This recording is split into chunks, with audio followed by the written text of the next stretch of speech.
1974 to keep it basic. Said me and my pops bounced, rocked and skated. To take out, plugged in the matrix. Wasn't tripping though, we didn't fit the role. Couldn't stop my glow, stop the show. So now it's time to grow. Mama knows best. Pops had 3 seeds. It feels like I'm the last one left. Wasn't stressed, asthmatic, losing breath. Little seed growing up in the wild, wild west. And that's a tough task. Niggas ride mass, break you down, size you up. Get fitted for a cast, learn the rules fast. Nigga, don't hesitate. You in the land of heavyweights. A strong mind state wouldn't let me be fake. Live by the motto, whatever it takes, and that's for real though. Might catch me at nights and steel toes. Living these places is vexing. Some wonder how I do it. I use Christ as a weapon. I ain't stressing. Smite scorer on the sidelines heckling. Little hyenas, I'm trying to play right, but still mix it up with the cheaters. Still put it down for my faithful believers, even for the thugs and divas. Let's go. I feel beautiful, so I spit beautiful. It's about to get critical for those that hide behind the physical, medicinal, lyrical. My spiritual intuition on how to maintain true position through vision.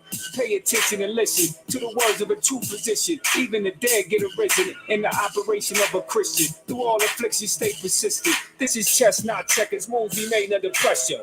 Only here to test ya. Sunshine with the rain, salt with the pepper. Crush kingdoms with words light as a feather. Only through war can a peace get better. This is 87 Run DMC. Life be tougher than leather. Once loved is better than never. Wisdom moving fast, better try to catch ya. Quick as a bullet from a Beretta, penetrating any texture. Let these teardrop stains drop down like rain. We the ones to blame. While we lost the shame, they say hope deferred makes the heart sick. Many say we in the last days, but we live so straight, and there's no way that we can beat the madness, the ups, the downs, the joy, the sadness, the mirth, the gladness. It's never enough because the world is not enough. I hope the double-edged sword that Christ buried my burdens. The joy and sadness doesn't breathe from my side. Living in an era full of terror lies on my side. But people worn up, programmed and traumatized. Always satirize bamboos and dramatize. Open your eyes to the Lord of the Flies, bringing peace to a chaos that he brought and devised. So we're supposed to be concerned when they lose if you die. Warfare is a dirty game, counted the cost. How many years did they flouse like swine in the chalk? But that was payback. Coming loud and flesh, the 4 horsemen, the apocalypse, famine and death. The ugly truth about terrorism is it exists. I've been perpetuated by the system we up against. So let's take it back to a time that's pure. Cause having shit's the amount of favor. Can't you do it, do it, do it.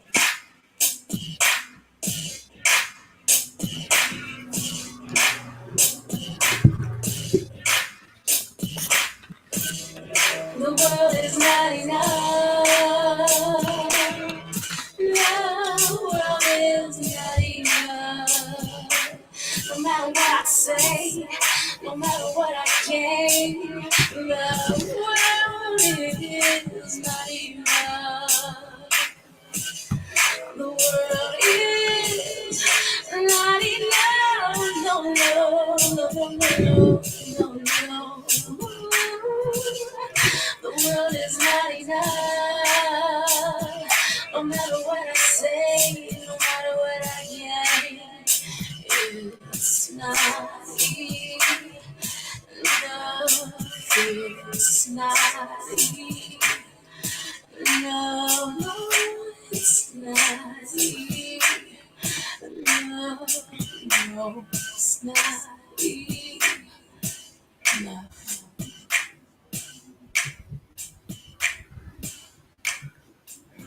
Khan, all praise, honor, and glory to the Most High. IQAhmath.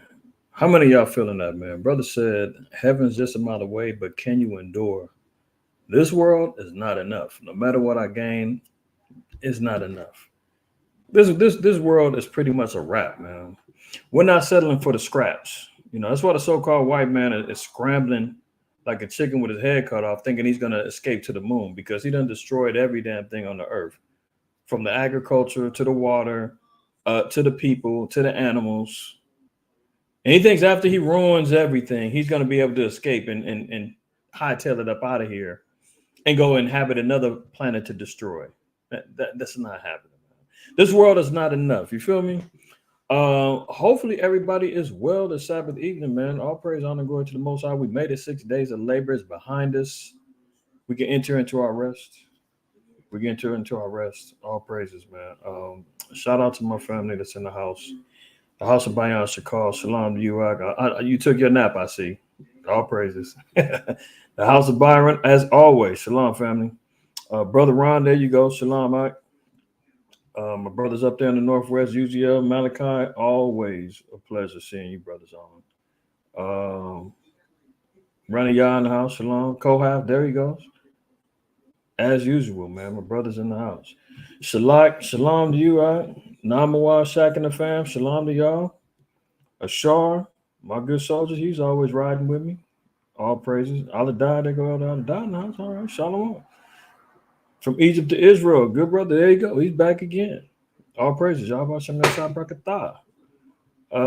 Carlos, there you go. Shalom. All praises, man. And Carlos did me a favor, right? I'm just gonna leave it right there. Don't make me panhandle for some support here. All right. I'm not gonna internet panhandle and say royalty for food and please help me. Come on. Have some common courtesy, man. You dig what I'm saying? Just go ahead and hit that like button. Wipe your feet when you come on in here, man. Show some honor and respect to the house. We've been cooking, right? Everything's ready to go. A lot to talk about as usual. What's my brother saying? Family here at MLTC really appreciate the family support for this channel. Our goal is to deliver the message in time of trouble. All praises. That's indeed a fact. Indeed a fact, man. Yeah, talking times of trouble, man. The so-called white man's been running around, highly publicizing about this solar flare storm that we're encountering currently. We'll talk about that. There's threats about the grid going down, internet might be going down, communications could suffer. If the internet goes down, all digital aspects of business go down, i.e. your banks, grocery stores, you name it. They won't be able to do transactions, things of that nature. That threat is on deck, but is it really? We'll talk about it. Putin has already started his nuclear testings. That's got Europe on edge. NATO is already invading, helping Ukraine. I mean, the aspects of World War III is in full flare. Slow Biden says, hey, what are you talking about, inflation? Everybody's got money. He's just trying to cramp down or crack down on corporate greed. But everybody's balling. I mean, there's nothing wrong with the economy right now. Leave it to Slow Biden and his forked tongue, lying ass. And I got to say it that way. It's Friday Night Lights. The kids should be asleep. If not, you can show them ass in the Bible. How about that? All right. So calm down. Don't be, he said ass. Yeah, do I? All right. Just in case. Y'all need a little help with that one. Because it's like that. It's like that. All right.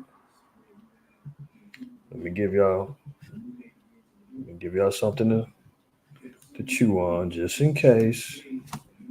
The Christians in the back kind of watch, but they say he's a little sharp with the tongue. It's okay. All right. 1 Kings 13:13 says, and he said unto his son, saddle me the ass. So they saddled him the ass and he rode thereon. He said it twice.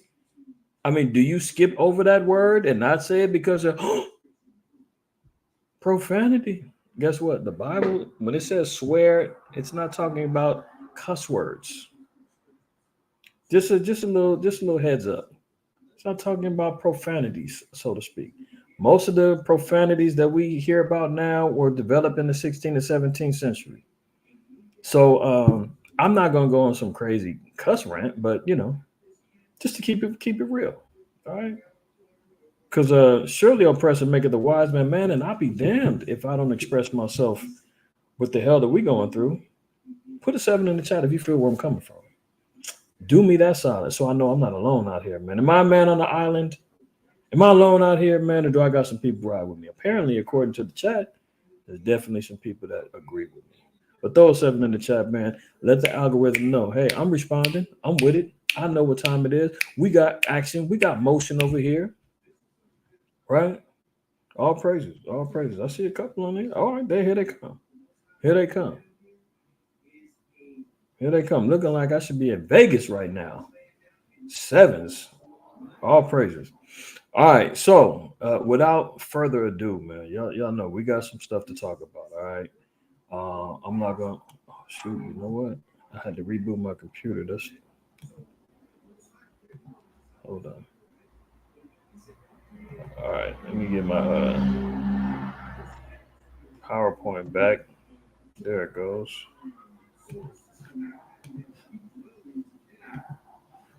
All right, there we go.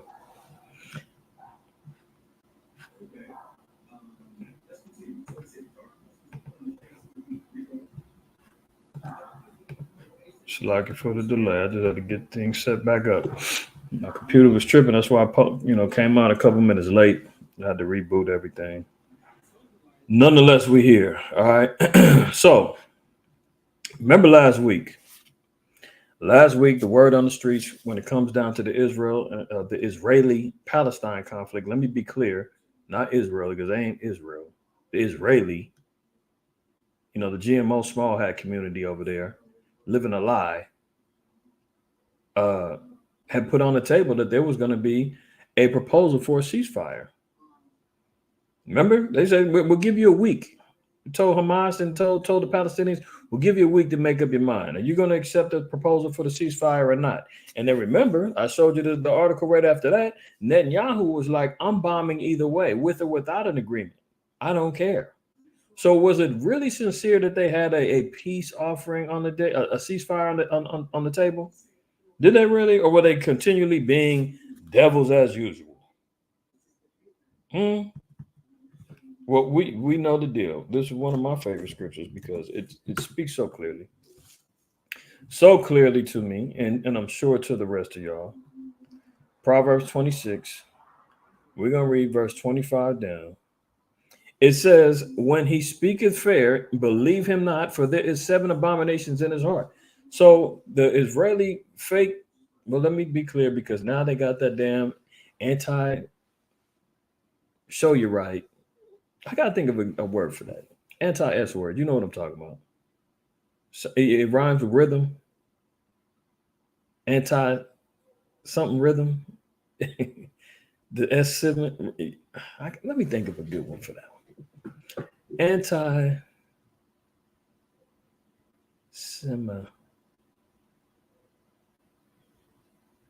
All right. Anti-semi-rhythm. Semi-rhythm. Oh, just for today, we'll talk anti-semi-rhythm.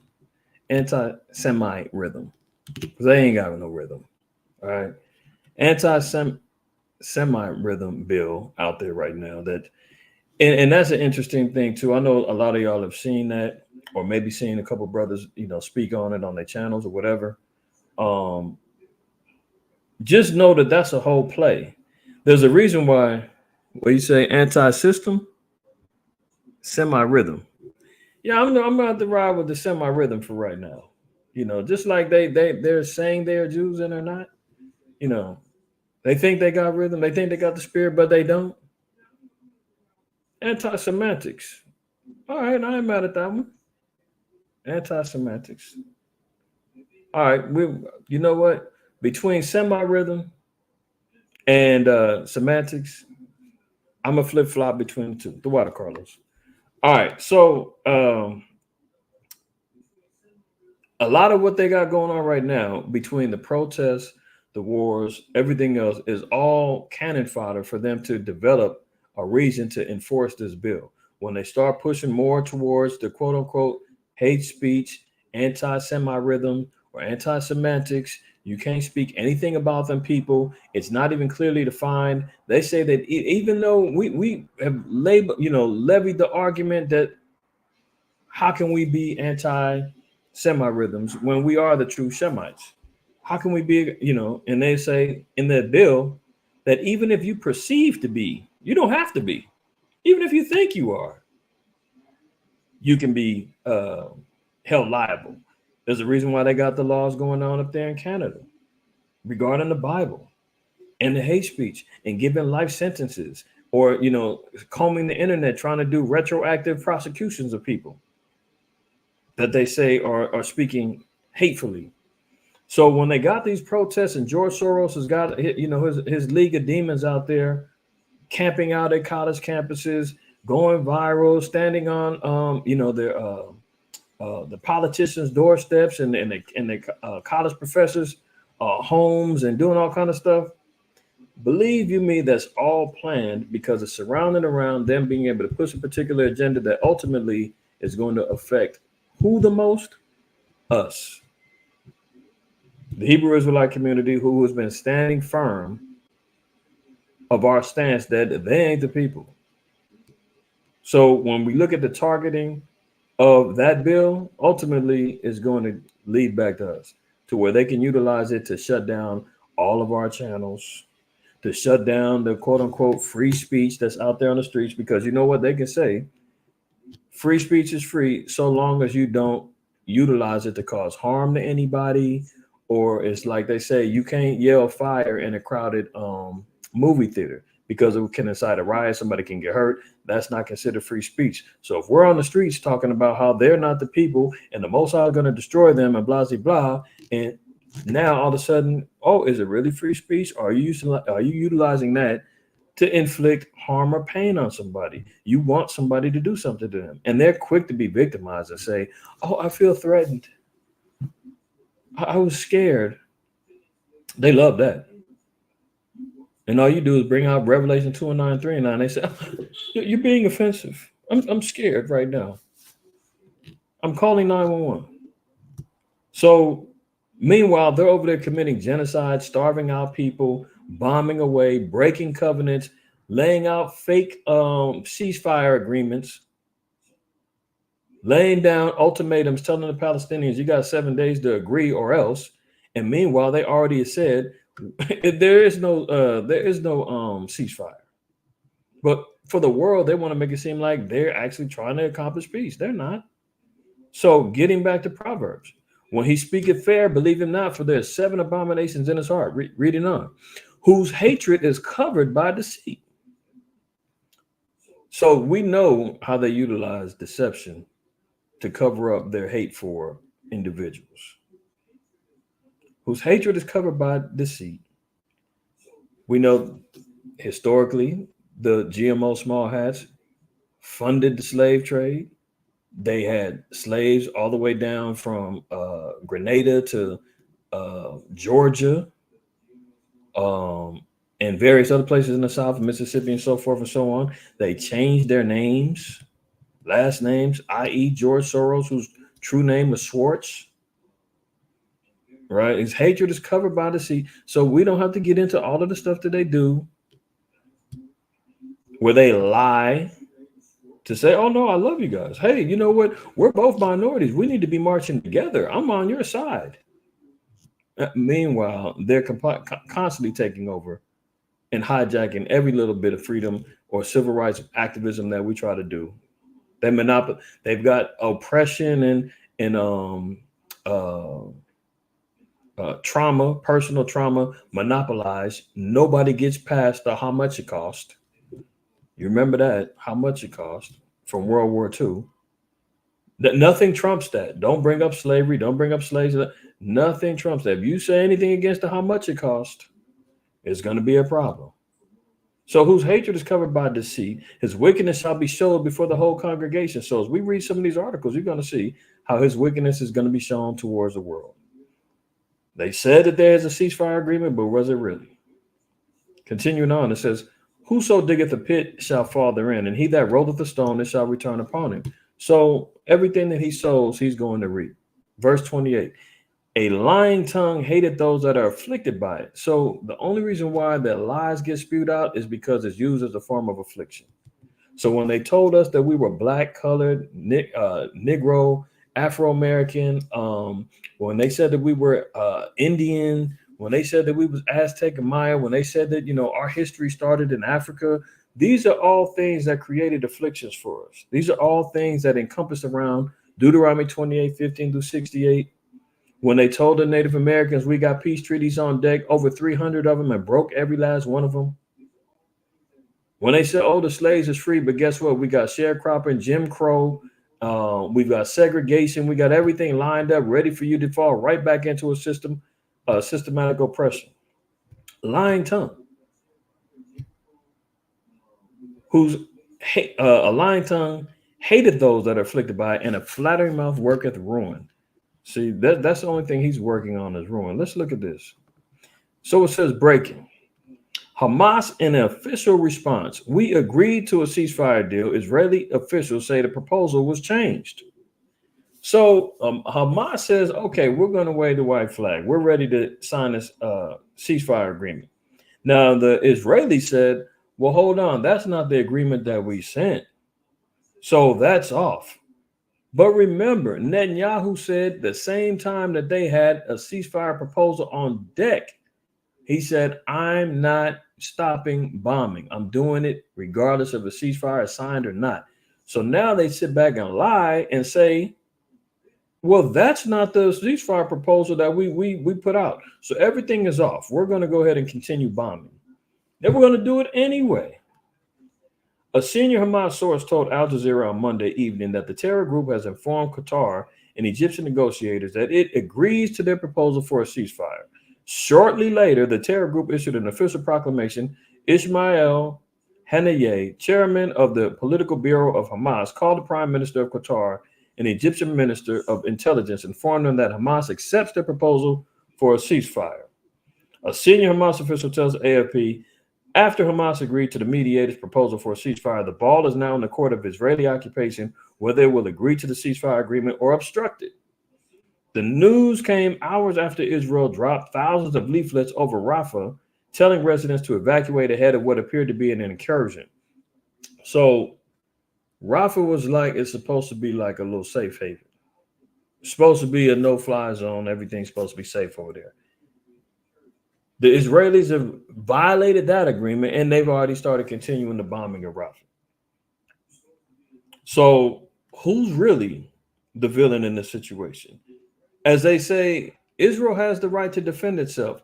Is this a defense or is this an offensive situation? That was the word that they were telling everybody to say. All the news media, all the Mockingbird media, talking heads on TV, on the radio, all of the podcasters, everybody that they was paying off to ramble off this foolishness, they all were saying what? Israel has the right to defend itself. I'm sure there's a compilation on YouTube that you could probably hear, a compilation of different newscasters and people saying the same thing, politicians included. That's how you know it's psychological warfare. That's how you know they're trying to program everybody to think, oh, this is just about them. The innocent old Jewish community over there minding their own business. And we know the history of what they've been doing over there in Palestine. It's been compared to apartheid of South Africa right now. That's what they've been dealing with for years, for like 70 years. The Palestinians been going through it with them. Completely afflicted, oppressed, and the whole nine. They had enough. But here they're saying, oh, well, Israel's got the right to defend itself. Well, if it was about defense and you're just trying to create peace and the ceasefire is on deck, why would you break it? Now you're on the offensive now. But let's continue. IDF strikes Hamas terror targets in East Rafah. The prime minister's office said earlier on Monday night that the war cabinet had agreed to continue with Israel's planned Rafah operation. So it was all in the plans. All in the plans. They love to lie, man. They love to lie. Isaiah 3. Let's look at Isaiah 3. Let's get right to the point. Let's read verse 11. It says, woe to the wicked. It shall be ill with him, for the reward of his hand shall be given him. So listen, when we see what happens with the so-called white man, you're wondering why the Most High said, well, he that leadeth into captivity shall go into captivity. His own device is going to be against him. Everything that he's sowing in the earth, this is how we know that there is going to be justice in the earth, because the Most High pronounced, he said, I'm not a man that I should lie. If they're out there proclaiming themselves or carrying themselves out to be the wicked on the earth, the Lord said, woe unto them. They're going to be put to death. And it's going to be ill with them. For the reward of his hands shall be given him. So everything that he's putting his hands to, that's going to be his reward. Remember, even in Revelation 18, it says, reward her double, even as she have rewarded thee. Double he's going to get. So lynchings, burnings, hangings, water hoses, all the lies that he, perpetuated against ourselves, the rapes, the tarring and the feathering, the castration of our men, burning brothers alive, right? Alligator bait. I mean, the Lord said he's got all of that and some coming back to him. Habakkuk 2 verse 9, it says, woe to him that coveteth an evil covetousness to his house. So this is an evil covetousness, and it's not even their house. Neither one of them. Neither one of them. The ancient Palestinians would be the Canaanites. They have more rights to the land than them. They have more rights to it than them, to keep it real. Both of them over there fight. The Philistines. I said the Canaanites. Like the Philistines. They have more rights than they do. But here they have a evil covetousness to his house. Because notice that they said that once they wipe out Gaza, they're trying to get them all up out of there so they can take over the whole mass land. Right? So woe to him that coveted the evil covetousness to his house, that he may set his nest on high, that he may be delivered from the power of evil. So the Israelis, the GMO small hats over there, they think that once they have this accomplished, that they're going to finally get rid of the quote unquote evil that's over there, man. Them little evil sand niggas over there that's been a thorn in their side. They even calling them the Amalekites because of Amalek's war with Israel and hate, and the Most High's hatred for Amalek, and Amalek's always been against Israel. They lie about that. I heard Netanyahu saying that. I was talking to my son about that earlier. Now, they think they're going to be delivered from the power of evil by coveting, destroying, lying, and spoiling the nations. And they have the media, they've got TV, film, print media, talking head people, compromised, scared to death to say any word against them, right? Individuals that's willing to take money right now. You got Israelites out there I can't prove it, but you got some agents out there, man, that's completely swapping out. Oh no, we're what they say? Esau's not the white man. That's bubbling back up again. So that means that these people ain't that they're not Esau. So who are they then? They're no longer associated with being fake Jews then. Is that what we're saying? If they have no ties to Esau, being the white man, then who are these people claiming to be us? That's a whole nother stumbling block. So they've got all kind of operatives all over the place, man. It's unreal. So Hamas went back bombing. The IDF spokesperson said on Monday night that the military conducted precise targeted strikes against Hamas targets in eastern Rafah. That was supposed to be a no-fly zone. You're supposed to be leaving that place alone. America even said, look, if you bomb Rafah, we're going to have to back down on support of this. Slow Biden even said that he was going to hold back weapons now. He said he's not going to send any more weapons over there. And Netanyahu said, I don't give a damn. Even if we got to ride this thing out alone, we're still going full steam ahead. So continuing on, it says the Prime Minister's office said earlier on Monday night that the War Cabinet had agreed to continue with Israel's planned Rafah operation. The War Cabinet unanimously decided that Israel continues the operation in Rafah to exert military pressure on Hamas in order to promote the release of our hostages and the other goals of the war. The other goals of the war. I wonder what those are. Oh, complete occupation of the land, taking over the oil reserves that they have over there. And some saying there's no oil over there. But trust me. Those hook nose, they can smell gold, they can smell oil, they can smell money from a mile away. They know where it's at. Remember, they even have they're trying to get the that canal built. I forgot the guy's name again, but they want a canal built so that they can get access to the ports. They said it's a multi-billion-dollar business if they can get access to the ports over there. Yeah, absolutely. That's what I'm talking about. I can't remember the name of it. You know what? It's good. Why do I have to remember? I can look it up.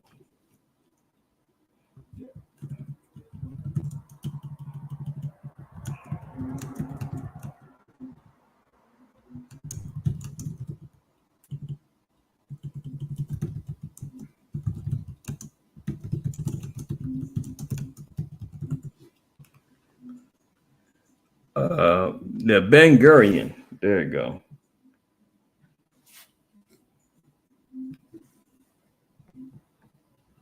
The Ben Gurion Canal. They want to build this canal named after this guy, because once they get access to this canal, it's going to give them access to the Mediterranean Sea for ports, imports, and exports. They'll have a monopoly on the financial situation over there. Then they said it's like damn near $6 billion or $6 trillion worth of imports and exports that they can salvage out of there once they're able to build that canal. The Ben Gurion. Okay. So they want it for money, it's for resources, let alone they hate the Palestinians. So, they're killing all birds with one stone. Let's continue on. Here we go. Netanyahu, we will fight tooth and nail, even if alone. So this is after Slow Biden told them, if you continue on, we're not going to deal with you. Netanyahu pledged to fight Hamas with his fingernails.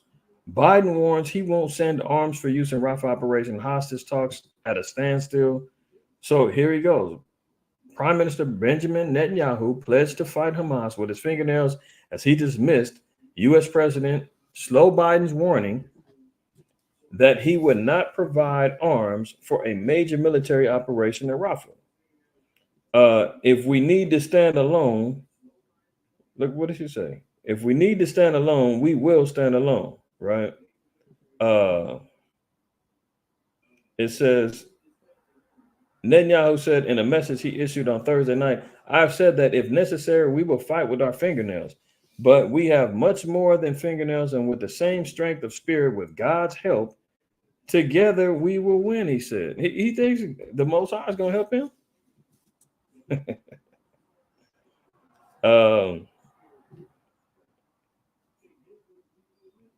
It's lucky. Let me look at this real quick. Now,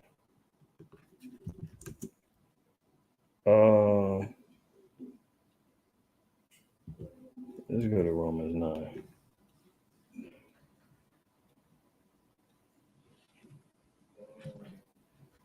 So let's try to simplify it as best as we can. He said with God's help, they're going to get by, right? So let's look what Paul said.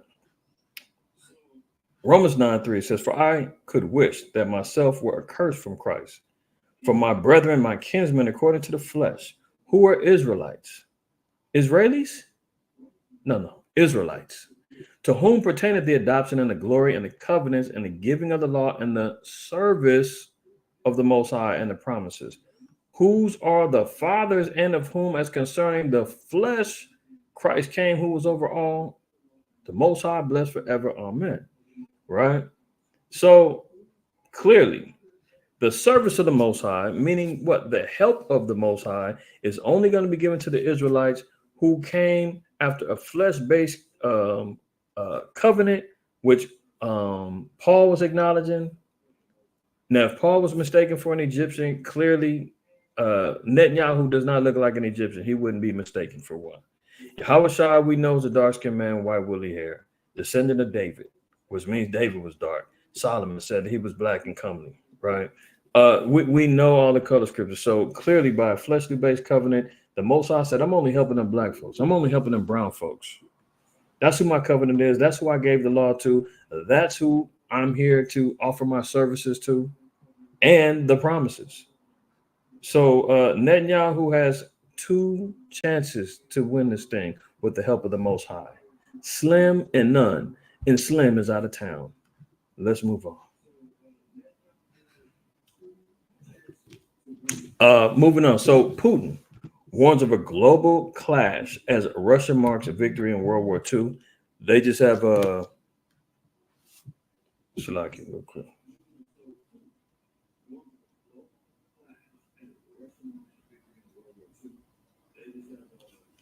Hold on 1 second.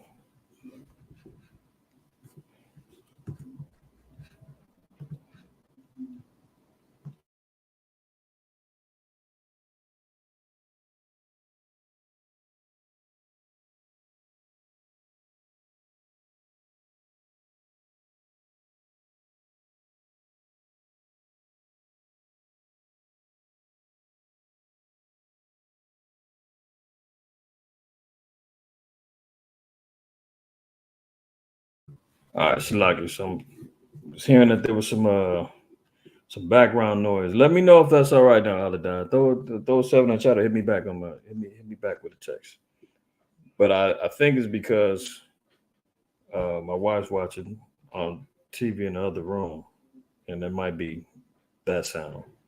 But if it's good now, man, let me know. Throw 7 in the chat, and I'll know that was the issue. Let me jump back over here. All right, so getting on to the World War III news. Putin is warning of a global clash. What are we talking about? A global clash? World War III. He's already warning about this. And you know what's interesting? I don't know if I put the article on here. Let me see if I.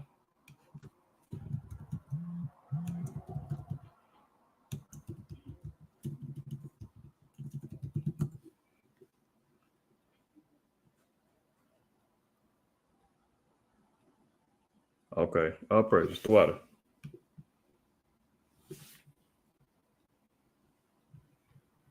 Let me add this on here too. I'm gonna get back to that one, right?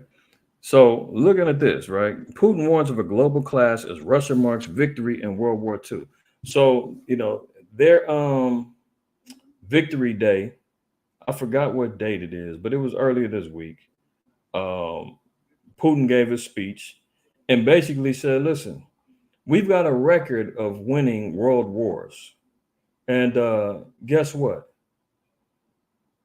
If we clash again with the world, they believe they're going to come out on top again. Look at this. Russian President Vladimir Putin accused the West on Thursday of risking a global conflict and said no one would be allowed to threaten the world's biggest nuclear power as Russia marked the Soviet Union's victory over Nazi Germany in World War II. So he said that we're not even going to take threats lightly. So I wonder, is he really going to stand on what he's speaking on? You dig what I'm saying? So he's saying if the West even threatens us, they've been making plenty of threats via NATO proxy saying, listen, if you keep your progress in dominating Ukraine, if you keep marching anywhere closer towards Poland or any of the other little surrounding countries that are NATO affiliated, we're going to have to go ahead and go head up with you. You've seen Macron over there in France has already been threatening, saying, hey, we just need to go head on and get it on with them. Germany's arming up. UK's arming up. America's got their hands in so many damn pots like an octopus. They don't want to actually deal with that conflict right now. They're like, hold on. We're dealing with this thing over here in Israel and Palestine. We're trying to quell what's happening over here with China and Taiwan. Oh, we still got issues over there in Niger between Niger and Russia. They already got a little proxy thing going on over there because Niger was saying, man, get out. We want Russia over here. That's becoming a conflict and an issue. So they're all over the place. So Putin is saying, listen, I'm ready to go on a global clash. He's not even singling out individuals, nations. The next war he's acknowledging is going to be global. Period. As Russian troops advance against Ukraine's Western-backed forces, Putin accused arrogant Western elites of forgetting the decisive role played by the Soviet Union in defeating Nazi Germany and of stoking conflicts across the world. We know what the exorbitance of such ambitions lead to. Russia will do everything to prevent a global clash, Putin said on the Red Square after Defense Minister Sergei Shoigu reviewed troops lined up in a rare May blizzard. But at the same time, we will not allow anyone to threaten us. Our strategic forces are always in a state of combat readiness. Now, look at this. This is just them even dealing with matters in, come on, man, get out of here. Matters in Africa, because that's also becoming a hot spot for warfare. Russia funneling weapons through Libyan port, eyeing a gateway to Africa. Where do we see that at? All praise to the Most High. That's how we know that the word of the Lord is true. Back to Ezekiel 38. We always got to go back and review as we see more prophetic things happening, because it only makes the word of the Lord more vibrant and true. Ezekiel 38:3 down to verse 5. And say, thus saith the Most High Yahweh, behold, I am against thee, O God, the chief prince of Meshach and Tubal. Speaking about Russia, right, and Putin. And I will turn thee back and put hooks into thy jaws, and I will bring thee forth in all thine army. So hooks are going to be put in the jaws of Russia. They're going to be pulled into an armed conflict. Even though he's saying we're going to try everything we can to stop a global conflict, you can't stop it. You cannot stop it. The only person that can stop it is the Most High. And I get that. That's in Psalms.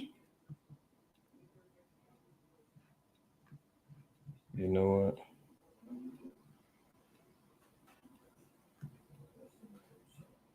Yeah, let me read that. Only one the Most High can do. I mean, the only one that can stop it is the Most High, right? And he ain't stopping it. Let's read Psalms 46. And yeah,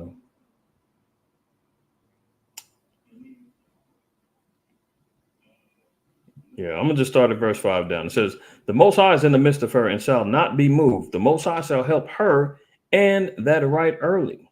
Speaking about Israel, the heathen raged, the kingdoms were moved. He uttered his voice, the earth melted. The power of hosts is with us. The power of Jacob is our refuge. See, this is what Netanyahu's missing. He's talking about, with the help of God, we'll be able to fight with our fingernails. What? No, you're not. You're the heathen that is raging. You're the kingdoms that is going to be moved and melted. Come, behold the works of the Most High Yahweh. What desolations he hath made in the earth. He maketh wars to cease unto the end of the earth. Only one who's going to stop it is the Most High. He's going to make wars to cease. And right now, it ain't the time for peace. It says, he breaketh the bow and cutteth the spear in sunder. Oops. Well, that's the same verse. He burneth the chariot in the fire. So the Most High is the only one's going to be able to stop this. He's talking about, well, maybe we can have peace. No. We're going to do everything we can to stop a global conflict, but we ain't taking no threats. Well, guess what? You're going to be drugged into this thing whether you like it or not. Ezekiel 38:4 again, it says, and I will turn thee back and put hooks into thy jaws, and I will bring thee forth in all thine army, horses and horsemen, all of them clothed with all sorts of armor, even a great company with bucklers and shields, all of them handling swords. So all of the weapons and the warfare, the tanks, the missiles, the bombs, the ICBMs, the drones, the armaments on the men's bodies, the red dot the scopes, and everything is going to be on deck. Right. And guess what? Persia, Ethiopia, and who else? Oh, Libya. Imagine that. Libya with them, all of them with shield and helmet. Now, hold on. I'm going to just drop down read verse 7. Be thou prepared and prepare thyself, thou and all thy company. Well, who's the company? Persia, Ethiopia, Libya, Gomer, all his bands, Togarmah. See, these are all the allies that are lining up with Russia. Persia being Iran, Ethiopia representing interiors of Africa, and Ethiopia literally has ties with Russia. But notice it says Libya also. Be thou prepared and prepare thyself, thou and all thy company that are assembled unto thee, and be thou a guard unto them. So a protector, they're going to provide weapons, they're going to do it all. So look at this. Russia is funneling weapons through Libyan port, eyeing a gateway to Africa. Russian vessels have been unloading thousands of tons of military equipment in the eastern Libyan port of Tobruk this month after repeated visits by Russia's Deputy Defense Minister Yunus Bek Yevkarov to General Khalifa Haftar, the strongman running eastern Libya. So I'm going to stop there. That's this prophecy being fulfilled. All praise to the Most High, right? So let's continue getting back over here to this article. So it says that they're already on a state of combat readiness. So if we're wondering what's lying ahead of us, I mean it's clear. It's clear. By now, Negroes can stop worrying about Kendrick Lamar and Drake. I believe that battle is over with. Niggas can get back focused again, okay? The hip hop battle is probably coming down to an end. It lasted a good week or maybe less than that. What was it, 3 days, a weekend, and that's over with. All right, so let's get back focused. Lakers is out the playoffs, and whatever your favorite team, they're out the playoffs too. So let's get focused. All right, moving on. Look, Russia's Africa push sparks alarm. Great chaos is brewing. This is another article regarding them funneling weapons and strengthening Libyan armies. Russia has rapidly expanded its military presence in Libya.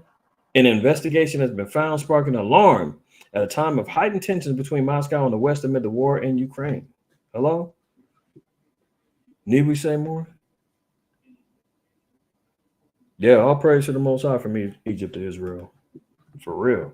Citing sources within Libyan security agencies and the Russian military, the independent Russian site Versta, the All Eyes on Wagner project, and the U.S.-funded media outlet Radio Free Europe, Radio Liberty found that in the past few weeks alone, at least 1,800 Russian soldiers and mercenaries were deployed to the North African country, with some transferred onto neighboring Niger, or Niger is how they say it, where tensions are brewing between Moscow and Washington. So there's a whole nother war between America and Russia that's brewing, or a conflict that's brewing right there in Africa. Could it start there? We see Egypt. We see Ethiopia and we see Libya as being African nations that are involving themselves within the conflict of Russia. Let me, just to make sure.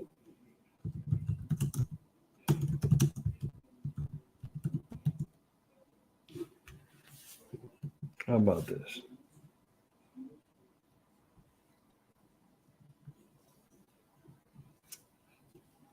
So, Ethiopia and Russia established diplomatic relations on April 21st, 1943. Russia currently has an embassy in Addis Ababa, and Ethiopia has an embassy in Moscow.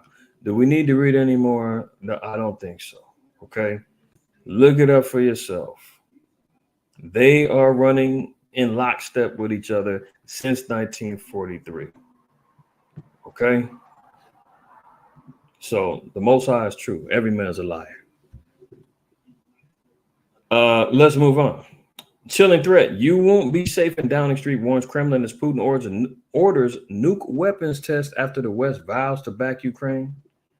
So it's just escalating even more. As remember, Putin said, we're not taking no threats.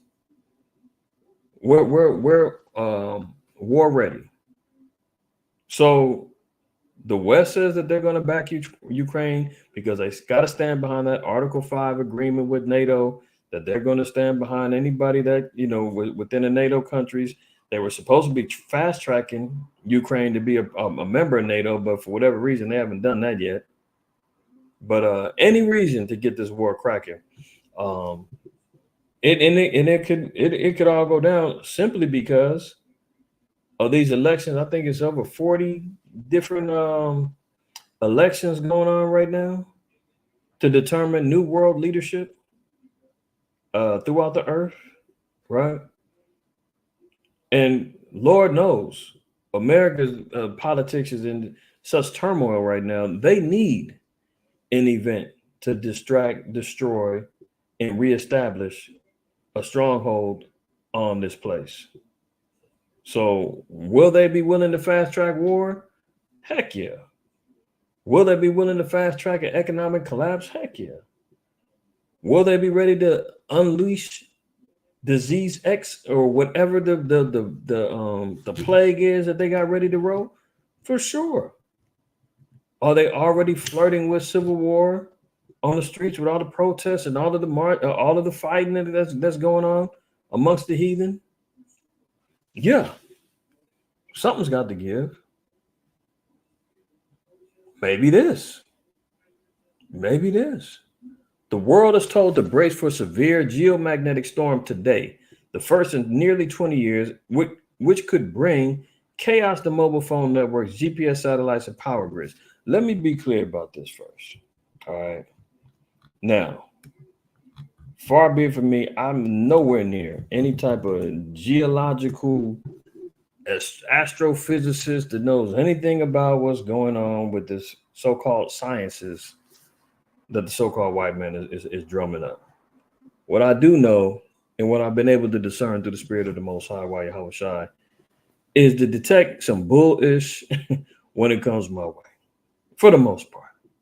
For the most part, right? Sirach 5:15 says, "Be not ignorant of anything in a great matter or small." So, although this is being purported, right? It was supposed to start. It started today, and it hit in different areas in the earth. We'll look at it in a minute regarding the solar flare. But the threat is that it could bring chaos to mobile phone networks, GPS satellites, and power grids. Right. So it could clearly cut off the internet, shut down the phones and communications. We know everything that's entitled to power sources or whatnot. Now, that's why if this was to hit, now, mind you, this is supposed to happen over the next 2 to 3 days. So it's supposed to, be a whole weekend event that at any time, one of these flares could, disrupt the electromagnetic field in the earth and cause some sort of chaos with the grid. So, it's always, we've always here at MOTC, we've always said, hey, it's better to be prepared and to need it, or to have it and not need it, than to need it and not have it. So, we've talked about having a little bit of, storable food that you can have and some water, or, make sure you got some backup power, the lights go out, whatever the case may be. It don't even have to be this.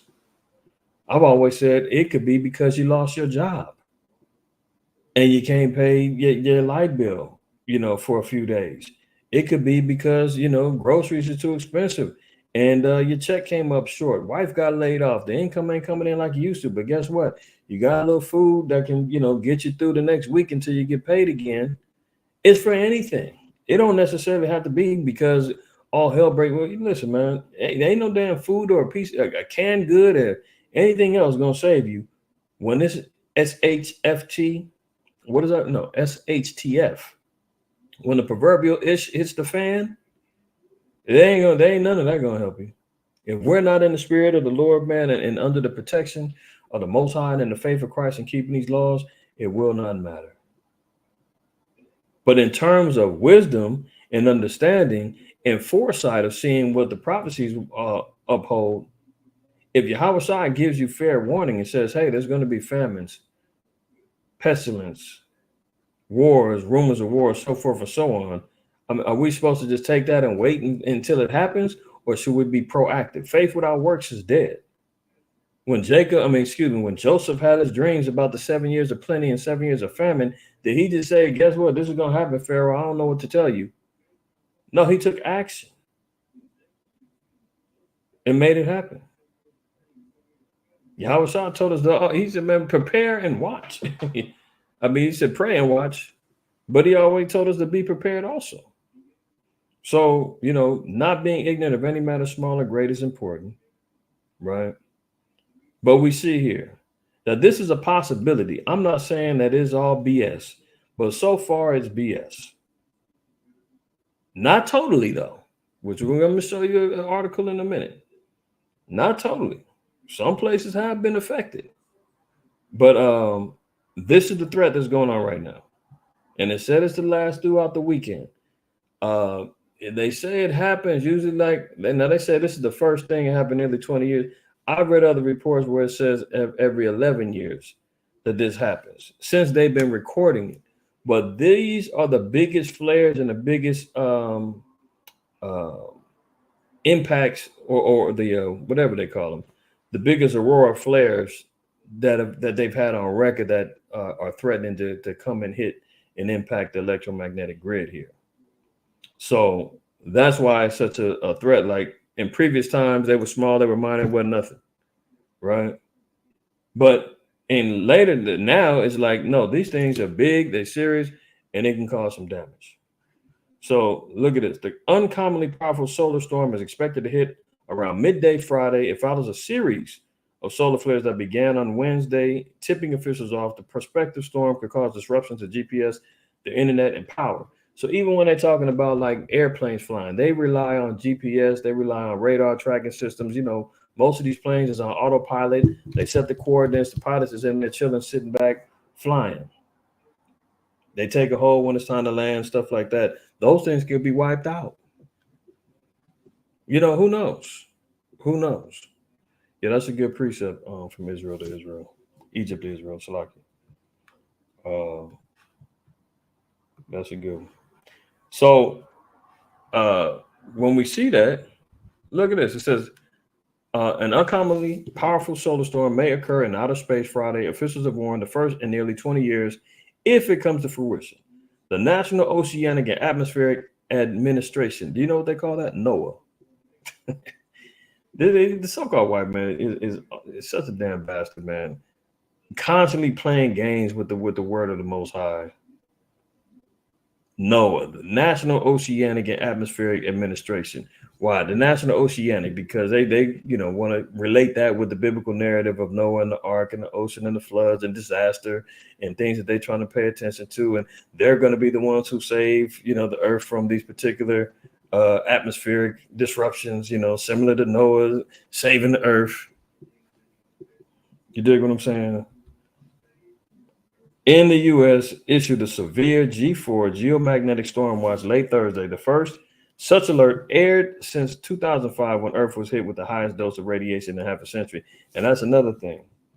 It does emit radioactive waves, and that becomes a issue too with cancer rates coming up. Pilots that are up in the air, they get hit with them rays, man. You can get hit with a nice little dose of radiation during this time. It says this time around, the unusual event could disrupt electromagnetic devices like GPS and parts of power grids, the American agency said, while citing how it may also drape a huge portion of the country in a spectacular circle of light or an aurora. It follows a series of solar flares that began Wednesday, during which several large explosions of plasma from the sun were spotted, paving the way for Thursday's alert. So, this is what's on deck right now. They're saying that the grid could be at risk. There could be issues with phone services, networks, communications. You know what happens if it really gets hit? You ain't getting no damn money out the bank. Your crypto is locked up. You ain't logging on to your damn Robinhood to try to get your money out of your Weevil account or any of that stuff that you ain't got on hand. Hey, your brother's been telling you, hey man, stash a little something underneath your mattress. If you got a safe or something, stash some of that hard-earned fiat paper in your pocket. You might want to get you a couple of silver shekels. Gold is too expensive right now, but you might want to have something as an alternative, because if everything is locked away in this matrix system of the beast system where everything is digitized and locked into your biometrics, none of that's going to work. Just think about it. That ain't got to be because of this situation. This is where it all, goes down the line in the near future. Remember, I'll get to that point in a second. Look, so in case anybody wants to know what a solar storm is, a solar or geomagnetic storm is a major disturbance of Earth's magnetosphere The area around Earth controlled by our planet's magnetic field. The solar storm occurs when there is a very efficient exchange of energy from the solar wind into the space environment surrounding the Earth. Earth's magnetosphere is created by our magnetic field and protects us from most particles the sun emits. But when a CME or high speed stream arrives at Earth, it buffers the magnetosphere. You know, this is just a bunch of damn BS, man. I mean, who's got time to be trying to figure out what Esau is dealing with? I mean, at the end of the day, 1 Timothy 6. Who's worried about all of that, right? 1 Timothy 6:20 says, "O Timothy, keep that which is committed to thy trust, avoiding profane and vain babblings and oppositions of science falsely so called." The science here is talking about knowledge. Oppositions of knowledge falsely so called. So there's false knowledges out there. The so-called white man revels in his forms of science and know-how or knowledge, right? He proclaims that is superior to the word of the Lord. It's falsely so called. He thinks that he's going to be able to declare the end, right? But these things were already established. But the Most High set all these things up in order. Are there going to be anomalies and things that we look for and we see in the heavens and in the earth? Absolutely, there's going to be signs. Just like we've seen with the eclipse and things of that nature, the blood moons. We see with the cycles of the moons to establish our months, days, and years, so forth and so on, right? But look at this. It's still a possibility because look, Sirach 43:4 says, "A man blowing a furnace is in works of heat, but the sun burneth the mountains 3 times the more." So if you ever see somebody when you're trying to, you're igniting and you're blowing into the furnace and you got to blow and the embers and the sparks blow and the heat rises up because the oxygen fuels the fire, gets the fire to expand. The Most High was like, yeah, that can happen, but guess what? The sun is burning 3 times more. Imagine that, but 3 times worse. He said, hitting mountains, breathing out fiery vapors, and sending forth bright beams. It dimmeth the eyes. So the bright beams we can consider being part of those plasma rays. See? So is it possible? Sure, it's possible. Am I saying that this is it right here? I don't know. But I can detect and smell that Esau is pumping this up because he's got something else behind his back. Right? What better way to utilize this situation and him be the one that actually initiates a grid down scenario or a cyber attack or whatever, right? What about Klaus Schwab when he said, "Oh, imagine the frightening scenario of a comprehensive cyber attack. It'll make COVID look like a small disturbance." So Rahm Emanuel, he says, never let a crisis go to waste.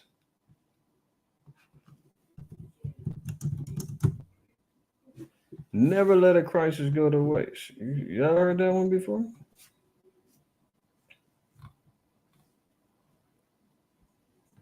I know Rahm Emanuel said, here you go. This guy right here. He used to be the I think he was the governor of Chicago, or he had some official title, and he used to ride with Obama and Eric. What's the guy's name? Not Eric Holder. That's the guy that killed Nipsey. Eric something. I forgot the guy's name. He was riding with Obama too. It says you never let a serious crisis go to waste, and what I mean by that is it's an opportunity to do things you think you could not do before. So when you see all this media coverage and talking about, everything could go down, it could be destroyed. Be prepared. Guess what is going down? He was the mayor of Chicago. Okay, good looking from Egypt to Israel. That's right. So there you go. Far be it from Esau, man, to go out there and put out some BS and say it's the solar flares, and meanwhile they got the possibly have the technology and the means to know it ain't really gonna do no damage. But we can tell everybody it is, so that when we do it, oh, the Black Swan event hits, all hell breaks loose in the earth. Now they can institute martial law. They can do whatever they need to do to secure this election, because it's really looking nasty out there right now. You know, they need to get this economy under control. You see all the banks in Australia and Europe and all over the place now are talking about going cashless. I showed y'all the article last week just through the WEF talking about they got 140 some odd banks that's on deck right now, ready to go digital. And they said you better do it. All the banks better do it to keep up, or they're going to get left behind in the future of the economies. I mean, how else are they going to get everybody convinced and on board? They know that the fear is the best thing to get everybody on deck, right? Fear is going to be the number one tactic. They're going to say, man, if we can get everybody scared, they're all going to jump on board, man, and that's going to be it. It's not even going to be an issue. People are going to beg for security, comfort, help. You understand what I'm saying? But they have to create a crisis in order to get it done. Where's that one at in Wisdom of Solomon?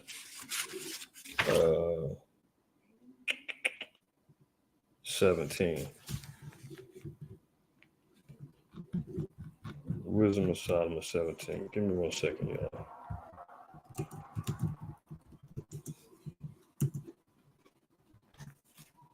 Let's look at this.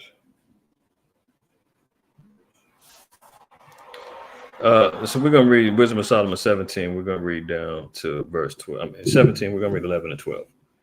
It says, for wickedness condemned by her own witness is very timorous, and being pressed with conscience always forecasteth grievous things. See, that's the conscience playing on an individual's mind. When you know you did some wickedness, you know you did some evil, your conscience is going to be the one that condemns you. It's going to be your own witness against yourself. When you do some wickedness, you know it, and your condemnation is going to be your conscience. You know, the so-called white man uses the good angel and the devil on one shoulder. That's your spirit and your conscience telling you that you're going to get judged. You're going to have an issue to pay when you know you did something wrong. Always going to forecast grievous things. You know something's going to catch up to you, right? But look at this, verse 12. For fear is nothing else but a betraying of the succors. The succors are comforts which reason offereth. So if we have nothing to fear, the Most High said he can give us a spirit of fear, but of power, right? So, but the so-called white man will play on our fears. That's what happened now you can see why the beta test for the DVOC 91 and the whole little health crisis and the scare that went on for 3 years, from 2020 to 2023, damn near. That was a beta test to see how will this work when we can get everybody under subjection in the fear of something's floating around in the air, and if you breathe it, you're going to die. And you're going to die if you don't roll up your sleeve and get this nanotech shoved in your arm and the mRNA shoved in you. Guess what? How many people subjected and said, I got to do it. I'm scared. No, you can't come over. Did you get tested? Did you get poked in your arm? Did you shove that thing up your nose? Did you got your mask on? Did you wash your hands? Are you 6 feet away? Hey, it's not safe out there. That's what they were playing on. And now they know a crisis will get everybody itching their pants. So that's what they need. So far be it beyond far be it beyond the so-called white man to do that. Revelation 12. Let me get one more. Revelation 12, right? And I'm not going to get into this whole breakdown. It's just going to take too long. It's going to take away from the rest of this lesson, right? So, but look, Revelation 12, I'm going to read 7 down to 9. This is important.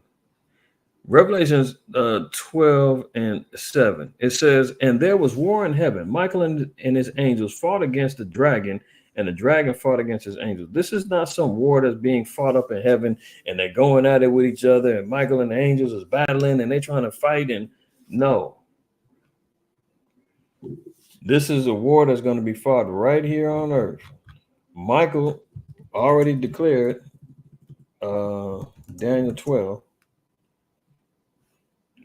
Daniel 12, we read verse 1. It says, and at that time, meaning the future prophecy, shall Michael stand up, the great prince, which standeth for the children of thy people. He is our defender.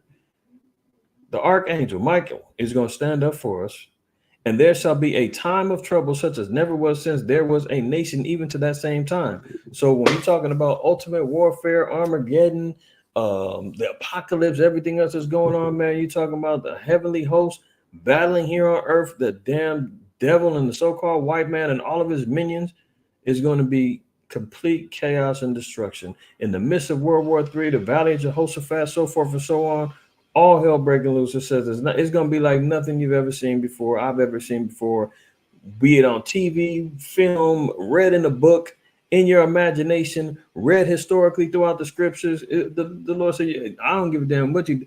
David killed his tens of thousands. That's nothing compared to what you're going to see in earth. There ain't nothing what you're going to see Michael do. There ain't nothing you're going to see Yahushua doing angels. That's what we're talking about. And as such was never since there was a nation, even to that same time. And at that time, thy people shall be delivered, every one that shall be found written in the book. So Michael and angels are going to be fighting for our deliverance. How do we know it's here on earth? Matthew 11. Matthew 11 and 12, it says, and from the days of John the Baptist until now, the kingdom of heaven suffereth violence, and the violent take it by force. We know ain't talking about no violence fighting in the third heaven with the Most High sitting on the throne, and it's all kind of chaos and hell going on. No, the kingdom is right here on earth. Remember, we say in our prayers, our Father prayer, thy kingdom come, thy will be done on earth as it is in heaven. The heavenly kingdom is to be mirrored here on earth. The Most High said, you're not coming up here in the third heaven with me to dwell forever in it. No. I made the earth for your sakes. That's your heaven. That's your kingdom. Right now, it's the so-called white man's heaven. It's our hell. It's suffering violence, 70 AD, the destruction of the temple, the affliction of the Jews, the scattering and the diaspora, so forth and so on. Yeah, it's suffering violence, and the violent take it by force. Who's the violent? Who's the man that lives by the sword? The so-called white man. He took it by force. Roman armies smashing in, right? So getting back to Revelation 12. Now it says, and there was war in heaven, Michael and his angels fought against the dragon, and the dragon fought against his angel. The dragon, this is, again, metaphorical. This is metaphorical. This is not literal that there was a red dragon that you see the so-called white man, establishing these pictures. Is not Game of Thrones and all that. No. This is man. Look at this. Ezekiel 29:3 says, speak and say, thus saith the Most High, highest power, the highest power. Behold, I am against thee, Pharaoh, king of Egypt, the great dragon that lieth in the midst of his rivers, which have said, my river is my own, and I have made it for myself. You see how the Most High utilizes similitudes, metaphors. Pharaoh, the king of Egypt, was called the great dragon. Who's the Pharaoh right now? Slow Biden, maintaining rulership here. So the dragon that is fighting, that's man. That's the so-called white man. Okay. Now, getting back to Revelation 12. It says, verse 8, and prevailed not, neither was their place found any more in heaven. So when it's saying he prevailed not, meaning that he was taken out of power. Once he lost, and the so-called white man loses the war, he's being taken out of power. So he did not prevail. He's not going to win. He thinks he's got a chance to fight against Michael and the angels, Yahushua. He thinks that he's got the technology, he's got the drones, the bombs. He thinks he's going to be able to sustain himself and win. No, he's not. The scriptures tell us he's not going to win. Period. Okay. Now it says, verse 10 of 2nd Ezra, Shalakia, 2nd Ezra 6 and 9. For Esau is the end of the world, and Jacob is the beginning of it that followeth. That's showing you how he did not prevail. It's the end of his rulership, end of his domain, right? So he didn't prevail. Now, verse 9, this is key. And the great dragon was cast out, that old serpent called the devil and Satan. So it said he was cast out, meaning that he was struck down. He was taken out of power, taken out of rulership. The great dragon, the so-called white man, that's why it was known as the red dragon. This is in particular descriptive language. He's cast out. How do we know that? What's cast out mean? He was taken out of rulership. Look at the Lamentations 2. Verse 1. It says, how hath the Lord covered the daughter of Zion with a cloud in his anger, okay, and cast down from heaven unto the earth the beauty of Israel. So was Israel all living up in the kingdom in heaven with the Most High, that we had to be cast out? No, he's talking about here on earth. This was our heaven on earth. When we was set up to establish rulership, when he was given the land of Canaan, we were given the law, statutes, and commandments to rule the nations and be a wise and understanding people, so forth and so on. When we fell short of that, the Most High cast us down from our heaven here on earth. Cast us down from our rulership unto the earth, the beauty of Israel, and remember not his footstool in the day of his anger. See? So that's a precept for being cast down. How do we also know? You know, with the so-called white man is going to be, cast down. Lamentations 4:22 says, the punishment of that iniquity is accomplished, O daughter of Zion. So our punishment is accomplished. We're going to be delivered, right? Reading on, it says, he will no more carry thee away into captivity. So we just got the reading. Esau is the end of the world. Jacob is the beginning of it that followeth. We're not going into bondage of no more nations. I mean, that's a whole nother thing, man. It's ridiculous. If Esau is not the white man, who are we in bondage to right now? Because otherwise, we're set to go into another bondage right now. He will no more carry thee away into captivity. Who are we going to be under captivity? Under Edom. Read it above. And the Lord said, after Edom, we're not going to any other captivity. So if we're not in bondage to the so-called white man right now, who are we going under bondage? Who's the Edomites we going under bondage next week? Continuing on, it says, he will no more carry thee away into captivity. He will visit thine iniquity, O daughter of Edom. He will discover thy sin. So so-called white man is going to be judged, and he's going to be cast down, right? He's going to be taken out of power. Verse 9 again, it says, and the great dragon was cast out, that old serpent called the devil and Satan, which deceiveth the whole world. Now, this is the point I was trying to, get to. I know I took a hot second to get to it, right? This is why I'm of the opinion that the so-called white man is going to utilize any particular crisis that he can to deceive the whole world. Just like he did with this whole, the whole little plague thing.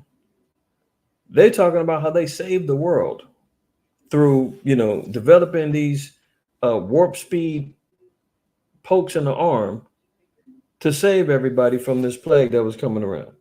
Now, after that, all of the culprits all retire or disappear into the shadows again. You don't hear about them no more. All of the science, the so-called sciences and the facts is coming out that there was a whole lot of lies that was going on regarding that thing. Right? But guess what? The whole world got deceived. The whole world was in lockdown. The whole world was in quarantine. The whole world was masked up. The whole world was dying to get in line to get, shoved in something in their arms. They was getting, joints for jabs and hamburgers for in exchange for you to roll up your sleeves. They was auctioning off cars, shotguns. I mean, over in Europe, they was letting you get a hoe. In Amsterdam and different places saying, man, if you get a poke in your arm, man, you can get a harlot for the night. Deceived the whole world.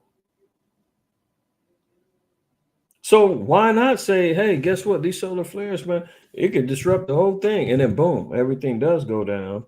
May not even been that, but it's utilized as a crisis that they can't let go to waste because they're going to be able to do some things that they thought they was not going to be able to do before.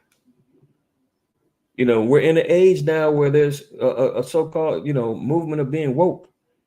I heard that's Cat Williams' new special talking about something about woke folk or something like that, right? So I haven't seen it yet, but I heard it's pretty decent. But anyway, when you've got a so-called public that's supposedly awoke and waking to some of the slick stuff that's going on, he's got to be able to be even more deceptive in order to make it happen, right?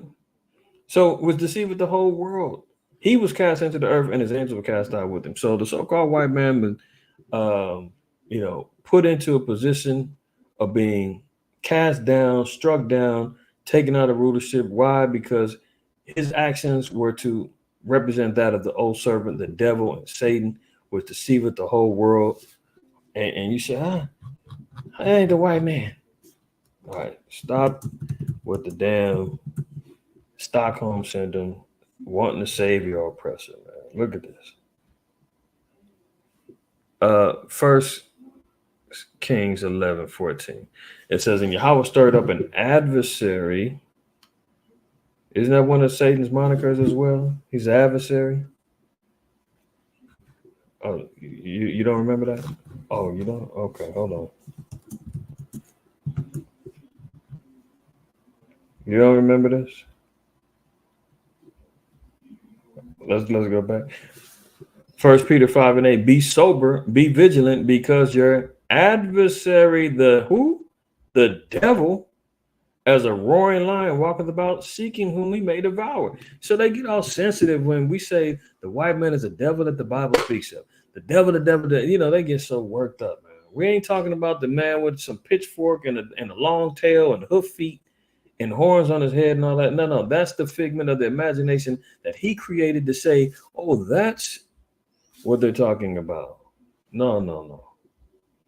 You're talking about the man that's walking around with the suit and tie, deceiving and lying to the world, promoting atheism, promoting transformers, can, you know, rule the world next, and all, you know, all of the things that are adversarial to the Most High's righteousness and truth. He represents all of that, right? So your adversary. Let me go back to 1 Kings 11:14 one more time. It says, and the Most High Yahweh stirred up an adversary unto Solomon, Hadad, the who? Oh, the Edomite. He was of the king's seed in Edom.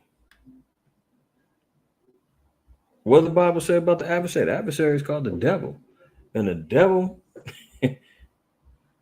was an Edomite in the case of Solomon. Case closed. All right. So don't be surprised, man, if he gets slick and utilizes this as a tool for deception. Again, not to say that it can't happen, because we just got to reading about the beams of the Most High coming, you know, the beams of the sun coming from the Most High, the power that comes from the sun. Absolutely could have an issue here. Look at this. The X flare is producing strong radio blackout conditions over most Asia, East Europe, and East Africa. So earlier today, they did have some issues with communications. Nothing that was, you know, too much that they couldn't, you know, power back up and get their situations in order. But there was some disruptions in Asia, East Europe, and East Africa. All right. Look at this. It said the potential for chaos stems from the sunspot's ability to emit powerful X-class solar flares. The most intense form of solar flares known for their capacity. Let me just drop down. A graphic from the NOAA SWPC in Boulder show how shortwave radio interference impacted Africa, Europe, Asia, and even parts of Australia. The planet's western hemisphere avoided this first hit. So that was the first hit that happened. Remember, they're saying that it's still supposed to be more flares coming throughout the weekend. Anyone could hit and cause a big disruption. So just be on the lookout. Let's see what happens. Either the so-called white man is going to continually be a liar and he's pumping this up, or It could happen. And that could just ignite more of the chaos pronounced in 2nd Ezra 16, Matthew 24, Luke 21, all of the above, 2nd Ezra 15, all of the above, right? What's gonna set it off? World War III, you know, from Revelation 8 and 18 and 9 and all of the above, man. So we'll see. Here he's talking about the bird flu. Counties where avian flu has been detected in wild animals since 2022. This is another thing they're purporting out there. Most of this is in cows, foxes. I think they said mountain lions. They've had a couple of cases where they're saying, it hit humans, but then I've seen other reports where they double back and said that actually, wasn't the case. Like this guy right here. First photo of Texas farmer who caught bird flu shows bleeding in his eyeballs. I think they walked this one back and said that he actually didn't have it. So they could be pumping this up about human to mammal contact with bird flu, telling people, you might get it from drinking the milk. And, that means the bastard's going to poison the milk. Who knows? You understand? We're dealing with the damn devil. Anything, this guy's, he's desperate right now to try to maintain the hold on his damn kingdom. He's ready to pull out any and all stops. All right. So this one, I believe they walked this back and said the guy didn't have bird flu. He had something else going on with it. But they was quick to pump that out there to instill some more fear in people. Look, pro-Palestinian protesters are backed by a surprising source, Biden's biggest donors. So this is another article that backs up what I brought out a couple of weeks ago. President Joe Biden has been dogged for months by pro-Palestinian protesters calling him Genocide Joe. Oh, that's a good one. But some of the groups behind the demonstrations received financial backing from philanthropists pushing hard for his re-election. The donors include some of the biggest names in Democratic circles. Soros. We talked about him a couple weeks ago. Now they're catching on. Rockefeller. There go another one of the head demons. And Pritzker, according to political analysis. So there you have it. These are these are private funded operatives out there, man, fighting and causing disruptions purposefully so that they can enact the anti-show you right. Know what we say? Anti-semantics, anti-semi-rhythms. Those type of bills, man, to try to give those people even more rights and more power, more control over everybody. So always, follow the money, devil's in the details, the rest. Look, Joe Biden says the economy is great. Look at this. Why hundreds of U.S. banks may be at risk of failure. The theme continues. Look at this. China is buying gold like there's no tomorrow. Why? Because the failure of what's going on in the economy and the Chinese economy. Why are they investing heavily in precious metals? One thing we know for sure, two things for certain. We can read about, silver and gold in the scriptures. Those things have been around for centuries, upon centuries, upon centuries. Right? Now, if the government, various governments from China to Russia, a lot of these Edomite billionaires, they all stockpiling like a mug, man.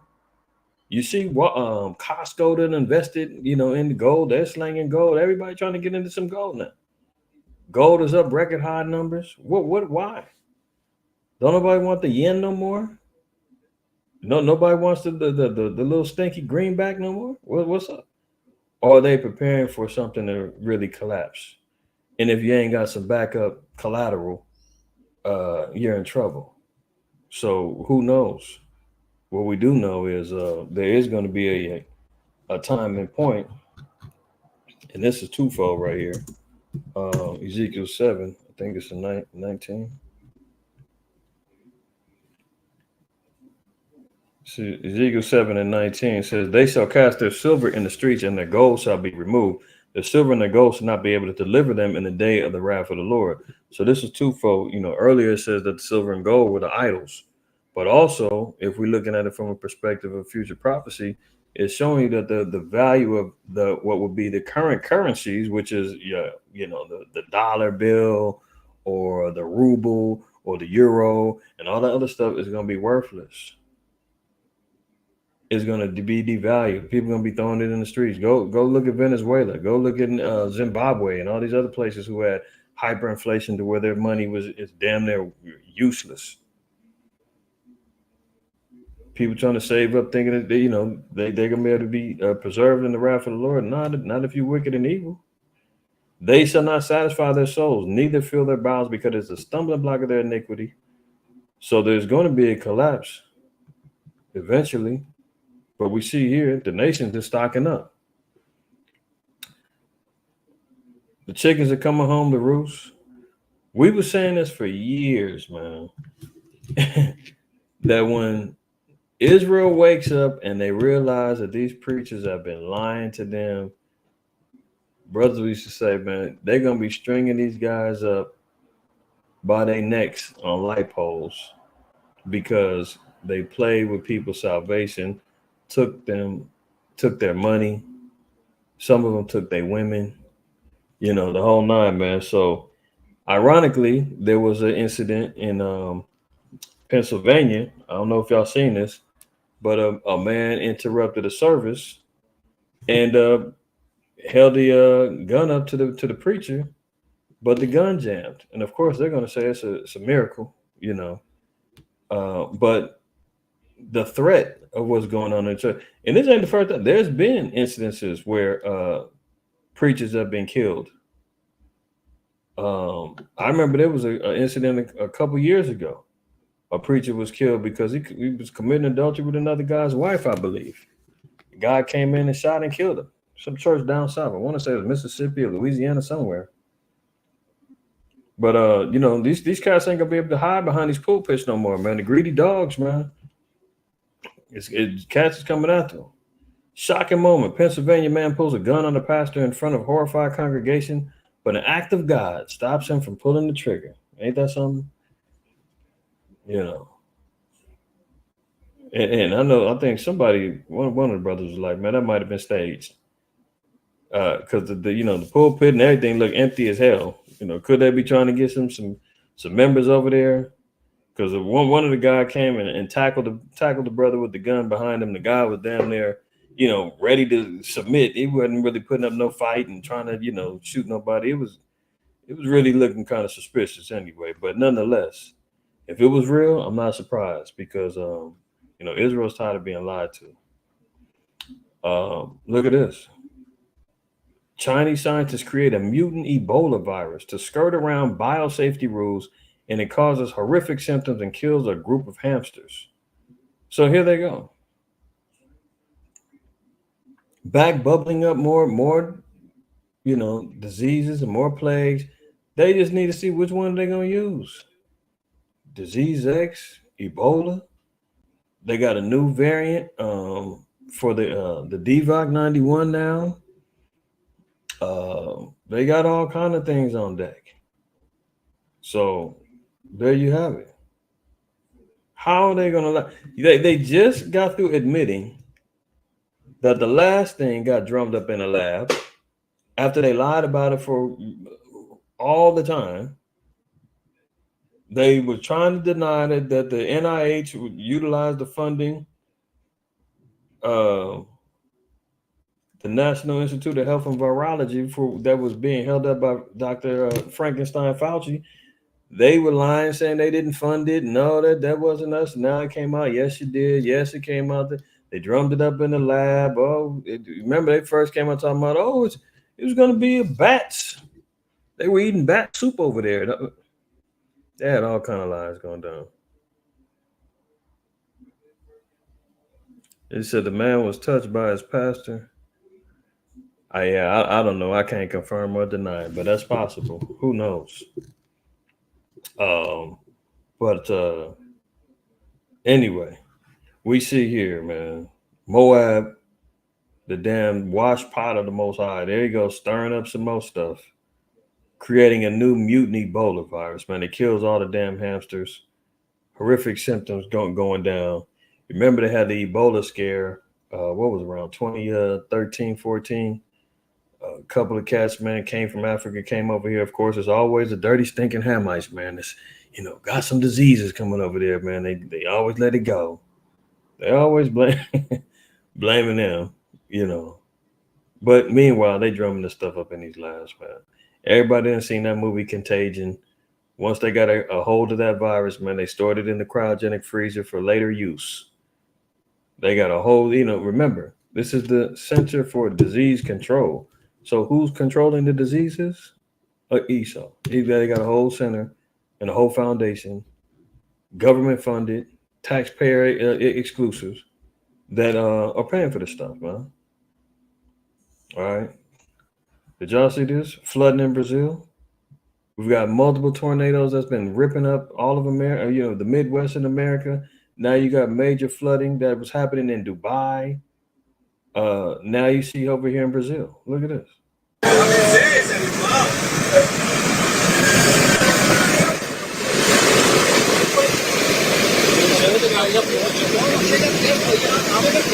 Ele olha na live que o pai acabou de gravar a ponte caiu de novo. A ponte caiu por conta disso aí pra evitar. The whole bridge taken down by this flood. That's the power of the Lord. Na Serra Gaúcha, a encosta da barragem São Miguel começou a se movimentar em Bento Gonçalves. Cerca de 170 famílias precisaram procurar abrigo. I mean, they're talking about unprecedented flooding. There was flooding in China, flooding in Brazil, as we see here, tornadoes all over the place. I mean, you're talking about these weather anomalies happening all over the earth. The Most High said, man, the earth is defiled under the inhabitants thereof. I mean, the earth is upset. And the Most High is sending this tempest and the storms, tearing up stuff too. It's all judgment of the Most High. 15.000 pessoas estão fora de casa por causa das cheias e deslizamentos no Rio Grande do Sul. O município de Sinimbu só foi restabelecido 2 dias depois da enxurrada. E o que se encontra pelas ruas é destruição. Planamentos de terra causaram 4 mortes. So, you see the flooding. I mean, this your boy, man. Slow Biden just got to go somewhere. Look how painful he looks on his face, man. Holding up that shirt. That's how weak the dude is. You see him? Look at his face. Look how he's struggling to hold up the shirt. Like, we go slow Biden, man. But look at the thing. Not another fumble. Biden asks, "Where are you, coach?" as he awkwardly looks around for Army team boss standing next to him. They hand him this old dirty 46 jersey for him being a 46 president, holding up as he's, saluting them for winning the game. And then he's saying, "Where are you, coach?" And the coach is standing right next to him. After he read some old fake speech, talking about how proud he was, and for them to take off one uniform and put on another uniform to represent America and go Army, and reading from a teleprompter. And then meanwhile, the guy he's supposed to be saluting and, congratulating for leading this team, he don't even know who he is and where he's at.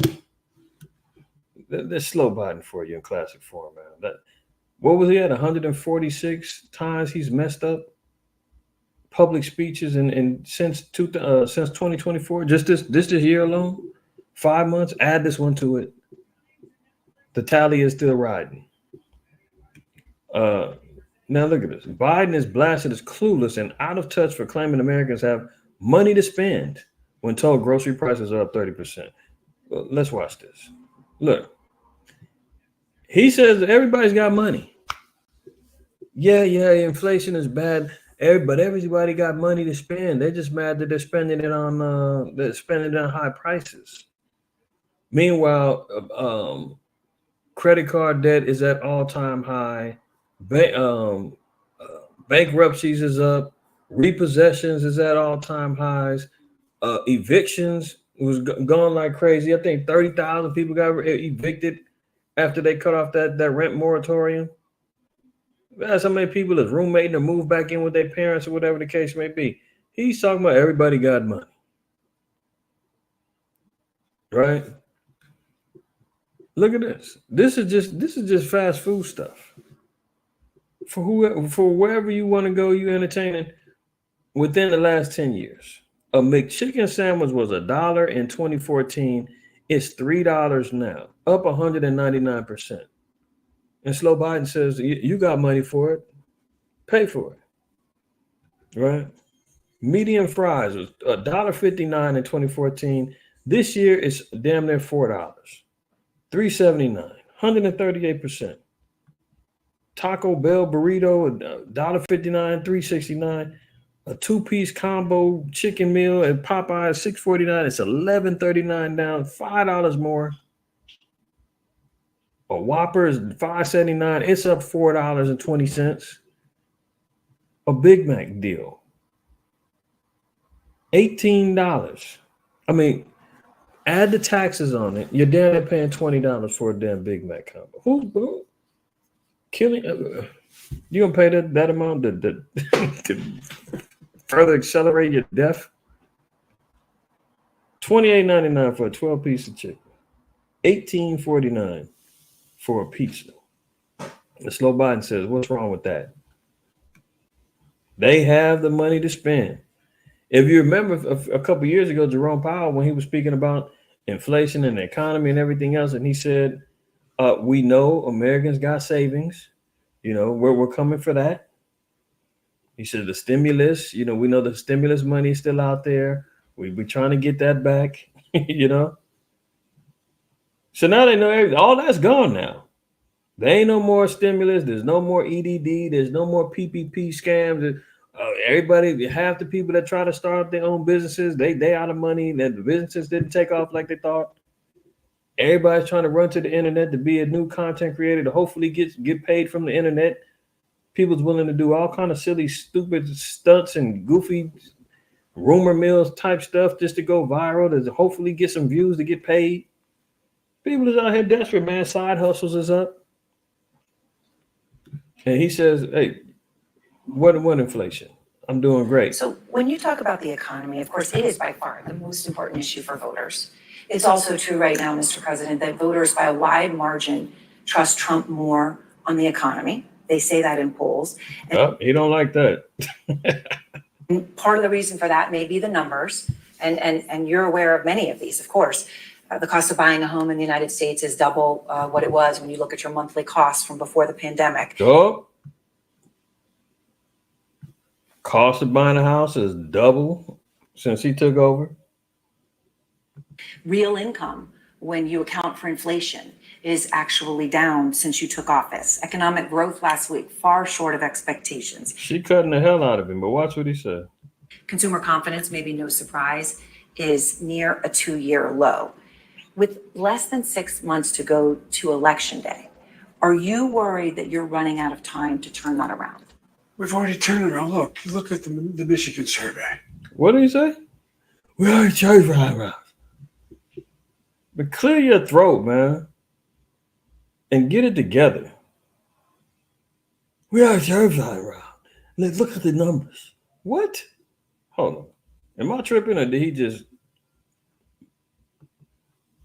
Worried that you're running out of time to turn that around? We've already turned it around. Look at the Michigan survey. For 65% of American people think they're in good shape economically. They think the nation's not in good shape, but they're personally in good shape. So he's saying everybody in Michigan, 65% of people in Michigan say they're in good shape. Everybody in the nation ain't like that. That's what she's saying. Address the nation. Don't try to bring up some bogus stat that you came up with about people in Michigan that's balling. I'm going to find out. Lord willing. We heading out to Detroit. We're going to see if everybody's balling in Michigan, because I'm hearing otherwise. The polling data has been wrong all along. How many, you guys do a poll with CNN, how many folks you have to call to get one response? The idea that we're in a situation where things are so bad, the folk that, we've created more jobs. We're in a situation where people created more jobs.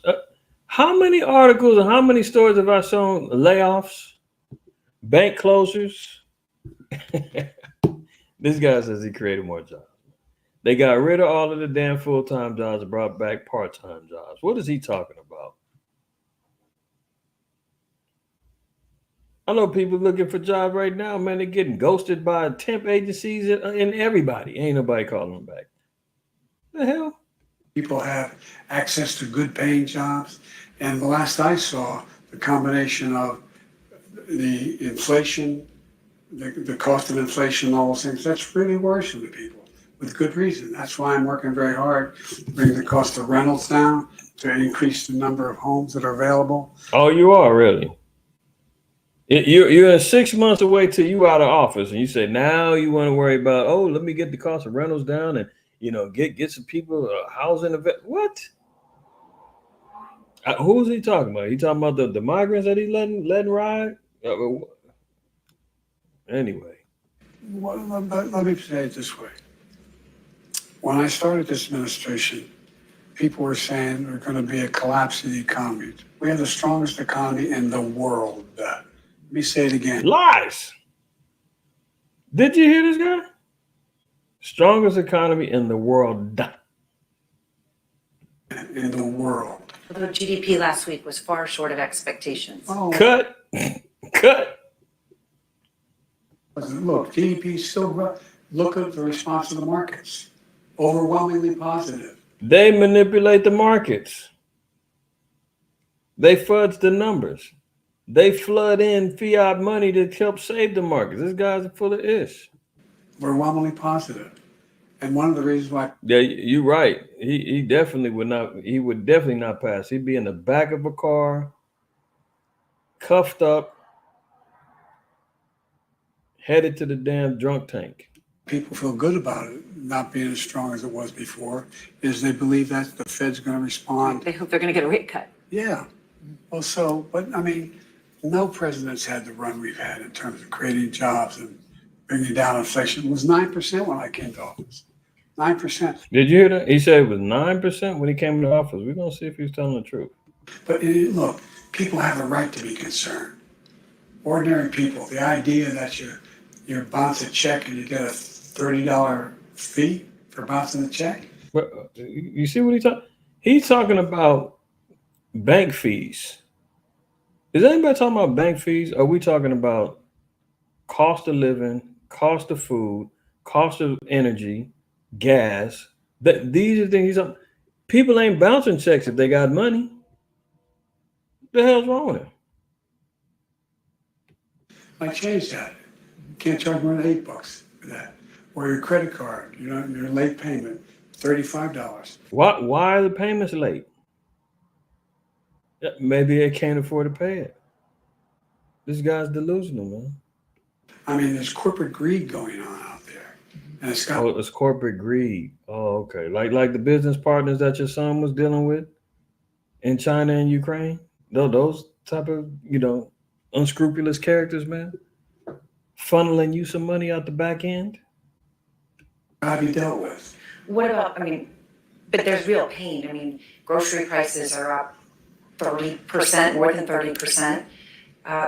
Since the beginning of the pandemic, and people are spending more on food and groceries than they have any. He's sitting at the justice seat so he could get his tail, more comfortable. He looking really nervous now. Like, she about to hit me with this one. Unbelievable, man.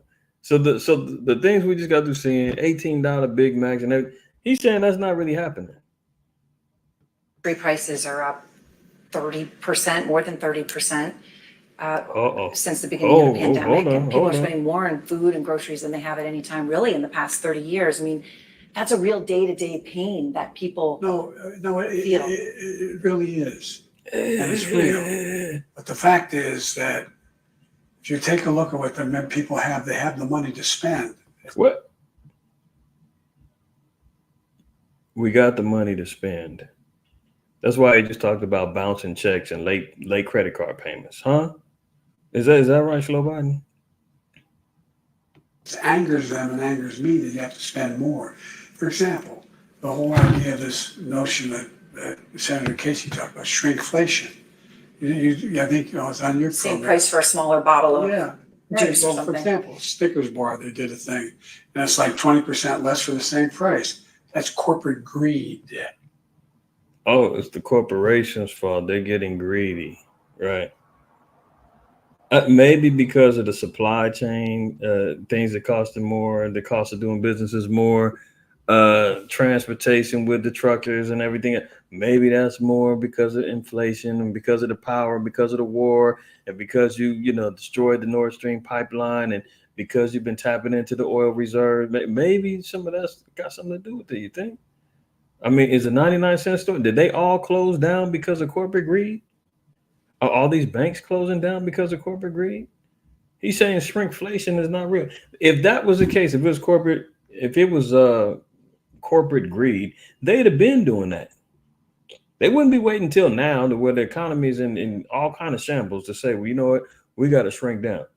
Why do you think all these other places, the fast food places now, are charging so much for this food? They got to pay $20 an hour now. They're not paying them benefits. They cutting people's hours and the whole lot. They can't sustain. It ain't corporate greed, man. This guy's a damn liar. But here you go. Let's look at this. He said when he took office in 2020, he said inflation was 9%. I'm looking here. Do y'all see what I see? Hold on. Maybe y'all can't see what I see. Let's look at this. 2020, I see 2.5 in January. You see 9 anywhere? You see 9 anywhere? 9 anywhere? Anyone? I don't see it. Nowhere. Guess where we do see it? 2022, 2 years into his office, 7.5 in January, 7.9, 8. Oh, where's the 9? Oh, June. It hit the 9% in June under him. End of the year average was 8% at 2022. It's only gone up since he was in. 1.2, it went up, jumped up to 4.7 the next year. The next year went up to 8%. Now it's supposedly down to 4 at the end of 2023 when they was increasing the interest rates and everything else. Now they're claiming it's down to 3.5, and these numbers is probably cooked too. But he for sure lied and said it was 9% when he got into office. Do y'all see it here? And you can look up here. The website is inflation calculator. And you see right here, the dude lies. That's why he's the dang devil. He said it was 9%. He didn't think anybody could go back and look up and see if it's true or not. All you gotta do is look it up, and boom, you find out he's a damn liar. And it's actually 9% under his regime. Anyway. Oh, but since it's great, he said people got the money, but they don't want to pay for it. Well, guess what? Are they gonna pay for this? Hospitals are refusing to do surgeries unless you got the money to pay it in full first. Hospitals now are holding people hostage, just saying, man, you can't get particular surgeries done unless you pay up front. Insurance companies is already backing down. Look at this. Heather McConey has 7 weeks to come up with $2,000 to pay for surgery her daughter needs to breathe more easily. Merritt Island Surgery Center in Merritt Island, Florida, billed McConey in advance of the adenoid and tonsil surgery. If she can't pay for the surgery before it's scheduled to take place next month, the procedure will be put off. McConey, whose insurance won't cover the cost because she has a high deductible, works 3 jobs and doesn't have savings to cover the cost. Well, Slow Biden says, too bad, honey. It's corporate greed that you work in 3 jobs. You ain't got no savings. He says you got money. You lying. She is now appealing to strangers through a GoFundMe campaign for help. For years, hospitals and surgery centers waited to perform procedures before sending bills to the patients. That often left them chasing after patients for payment, repeatedly sending invoices and enlisting debt collectors. So the hospitals now are trying to get hip. They're not doing no, and a lot of these, it depends on which hospitals you go to, but many of them are supposed to do charity of care. They're supposed to do some things for free just out of charity for low income people. That's part of their supposedly their oath. They got a charity of care situation, especially in particular when you go to charitable hospitals, you know, that have Catholic monikers. So if you got a St. John's, you know, hospital, or I don't know whatever other ones that's out there, but you know, if they've got a particular moniker that they're associated with a faith-based religion, they are supposed to do charity of care for people that's in need. But hospitals is already thinking ahead. They know people gonna get these surgeries, man, and then never pay the bill. So they like, we ain't doing that. We need money up front. COD. But Slow Biden says everything's great. Oh, Kamala Harris, she done crawled up out of her, you know, hole. And somehow she's announcing $5.5 billion to lower housing costs and fight problems with homeless tent cities. A day late, dollar short, man.